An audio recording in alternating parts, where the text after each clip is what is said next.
تمام تعریفیں اس اللہ کے لیے ہیں جو مالک ہے ان سب چیزوں کا جو آسمانوں اور زمین میں ہیں اور جو زمین و آسمان کے درمیان میں ہیں اور جو مٹی کے نیچے ہیں، جو عالم الغیب ہے جس سے ایک ذرے کے برابر کی چیز بھی پوشیدہ نہیں، نہ آسمانوں میں اور نہ زمین میں۔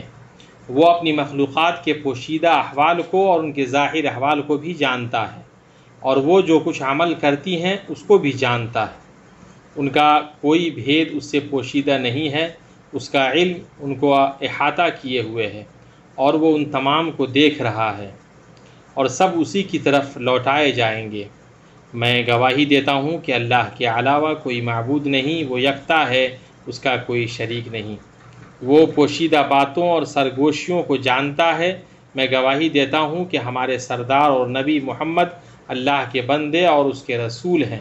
اللہ کا درود و سلام نازل ہوا آپ پر، آپ کے آل و اصحاب پر، ان کی اچھی طرح پیروی کرنے والوں اور ان کے طریقے اور نقش قدم پر چلنے والوں پر۔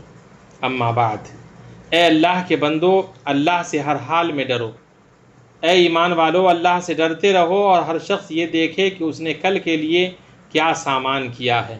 اللہ سے ڈرتے رہو، اللہ یقیناً تمہارے ان سب اعمال سے باخبر ہے جو تم کرتے ہو۔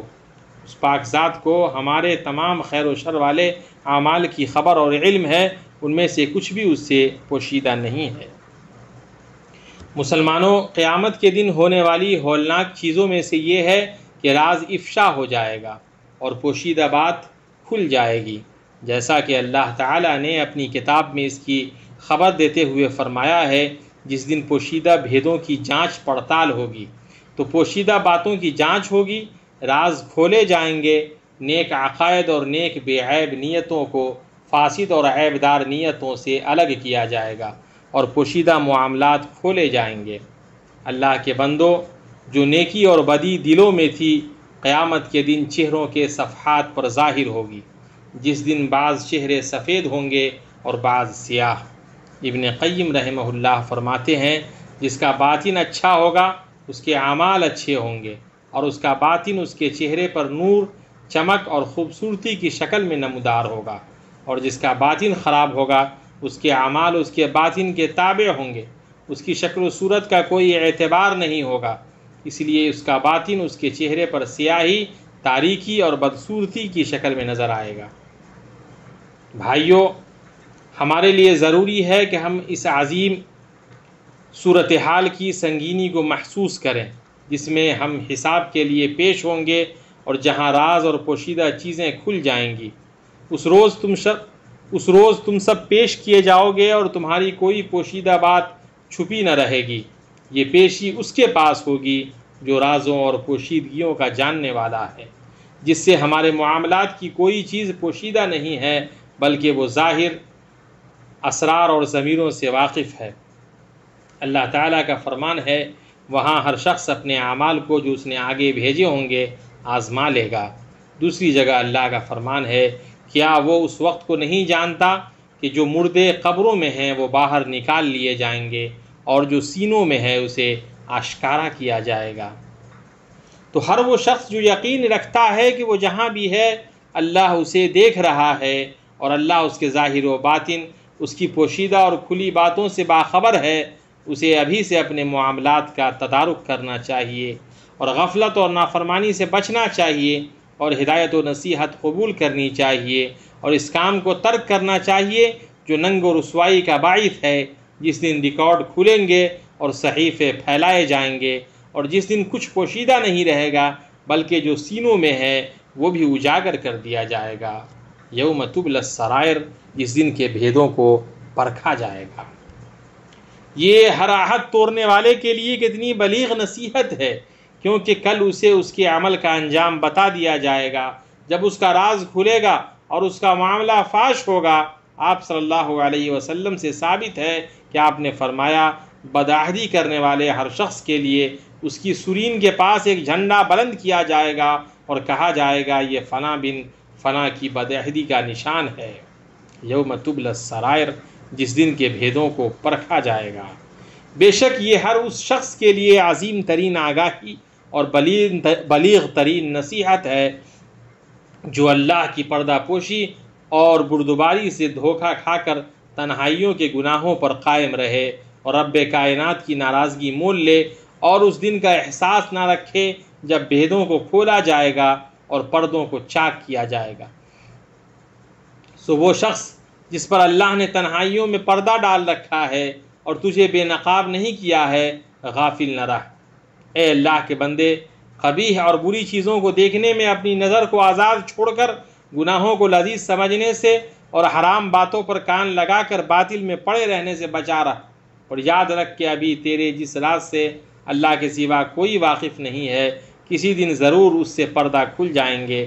آپ صلی اللہ علیہ وسلم سے مروی ہے کہ آپ نے فرمایا، میں اپنی امت کے ان افراد کو ضرور پہچان لوں گا جو قیامت کے دن تہامہ کے پہاڑوں جیسی نیکیاں لے کر حاضر ہوں گے، تو اللہ عز و جل ان نیکیوں کو بکھرے ہوئے غبار میں تبدیل کر دے گا۔ ثوبان رضی اللہ عنہ نے عرض کیا، اللہ کے رسول، ان کی صفات بیان فرما دیجئے، ان کو ہمارے لیے واضح کر دیجئے کہ ایسا نہ ہو کہ ہم ان میں شامل ہو جائیں اور ہمیں پتہ بھی نہ چلے۔ آپ صلی اللہ علیہ وسلم نے فرمایا، وہ تمہارے بھائی ہیں اور تمہاری جنس سے ہیں اور رات کی عبادت کا حصہ حاصل کرتے ہیں جس طرح تم کرتے ہو، لیکن وہ ایسے لوگ ہیں کہ انہیں جب تنہائی میں اللہ کے حرام کردہ گناہوں کا موقع ملتا ہے تو ان کا ارتکاب کر لیتے ہیں۔ یوم تبلی السرائر، جس دن کے بھیدوں کو پرکھا جائے گا۔ یہ کتنی بیدار کرنے اور یاد دہانی کرانے والی تنبیہ ہے کہ وہ اس شخص کا حال کھول دے گی جس کی عادت دھوکہ دھڑی، مکاری اور فریب دہی ہو۔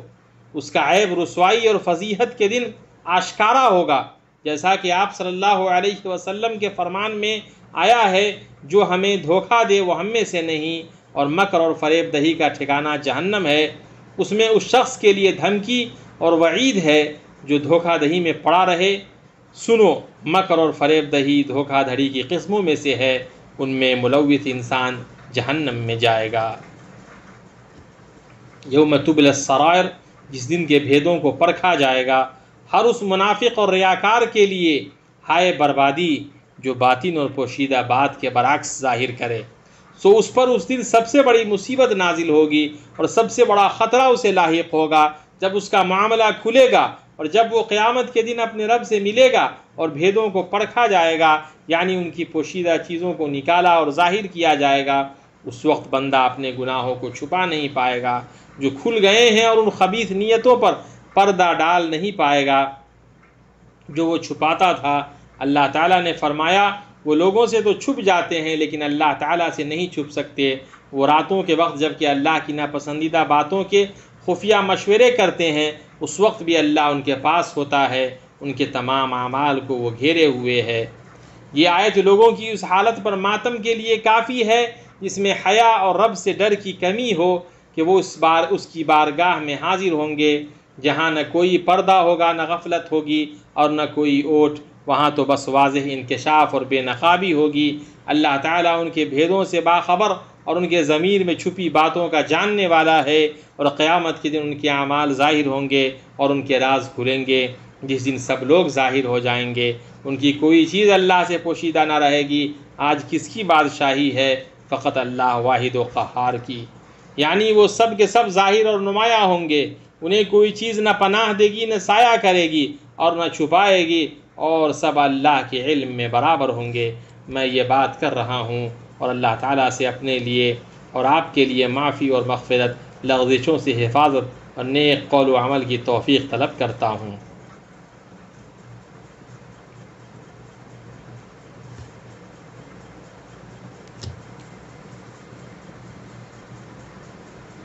ہر قسم کی تعریف اللہ کے لیے ہے جو مخلوقات کو پیدا کرنے والا ہے، جو ظاہر و پوشیدہ چیزوں کا جاننے والا ہے، جو ضمیروں اور نیتوں سے واقف ہے، اور درود و سلام نازل ہو اس کے اس بندے اور رسول پر جس کی رسالت خاتم الرسالات ہے۔